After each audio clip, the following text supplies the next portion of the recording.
I want to start off with a quick poll of the audience here. How many of you play fantasy football? Okay, how many of you play fantasy baseball? Exactly what I expected.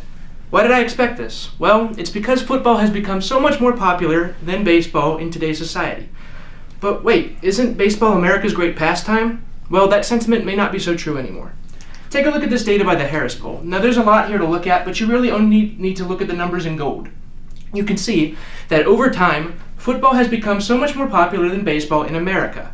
And why is this? Well, there's a variety of reasons. Television and advertising is a big part of it. The NFL has been so much more vigilant about that than baseball has.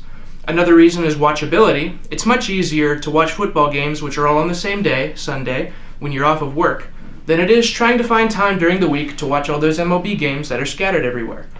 And another big reason is fantasy sports, and that's what I'm going to be talking about today. So let's start off with a little bit of history of fantasy sports. This here is Wilfred Winkenbach. He created the first fantasy football league in 1962 with a couple of friends from the Oakland area, and their name is the Greater Oakland Professional Pigskin Prognosticators League, or GOPL for short. And in fact, GOPL is still around today, but most of their members look like this. Something I think is worth mentioning, it's just a little fun fact. First ever player drafted in the GOPL draft was quarterback George Blanda for the Houston Oilers. And whoever drafted him must have had high expectations because the year before, Blanda set the record for the most touchdowns in a single season. But in 1962, he threw 42 interceptions, which is 3 per game. I thought I had bad luck with fantasy.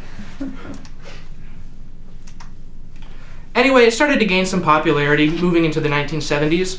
One of the leagues that is still around today is the Coach the Pros. It was started by some high school students in 1976, and this is just a picture of them from a couple years ago, still going strong.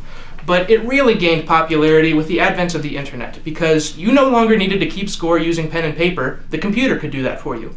In 1988, it's estimated that only 500,000 Americans were playing fantasy sports.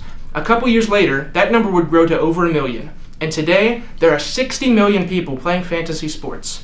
Of those 60 million, 73% of them are playing fantasy football. That's a lot of people. Now let's talk a little bit about fantasy baseball. This here is William Gamson. He created fantasy baseball in 1960 as a professor at Boston College, and the way he kept score was simple stats that they published in the papers like ERA, RBIs, wins, batting average, but it never really took flight until 1980 when Daniel Okrent created the rotisserie style of fantasy baseball, which is the one that most fantasy baseball players are familiar with today. And just like football, it really took off with the advent of the internet, but to not nearly the same extent. Of those 60 million Americans playing fantasy sports, only 35% of them are playing fantasy baseball. That's less than half the number playing fantasy football. So you gotta ask, what is the reason? Why is there such a huge discrepancy between the two? Well, I'll tell you plain and simple. Fantasy football is easy. Fantasy baseball is hard. If you look at the lineup changes, you can see why. In fantasy football, you need to take just a couple minutes out of your day to accommodate for bye weeks and for injuries. It's very simple, and it fits well with the NFL schedule. Fantasy baseball, you're managing your roster almost every single day like a real baseball manager. And compared with the fact that the baseball schedule is so random and scattered, this only makes it more difficult. Season length is another factor too. For fantasy football, you're only managing your roster for 4 months. For fantasy baseball, you're spending half a year trying to figure out how you're going to manage your baseball roster. It's not easy, and because of that, so many people turn away from fantasy baseball. I have played fantasy football for 5 years, and I love it. It's super easy. I have never considered playing fantasy baseball because I understand how much of an undertaking it really is. So in conclusion, you can't underestimate how important fantasy sports are. It brings more people into the game, and instead of just watching your hometown teams, you're watching every team because you want to know how your fantasy players are doing. That's the great thing about fantasy sports, is that you're becoming more engaged with the pro sports. And that engagement is what brings popularity to these pro sports.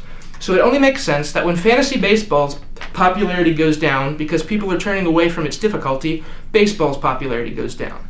And when fantasy football's popularity goes up because people love how easy it is, football's popularity goes up. It's really as simple as that.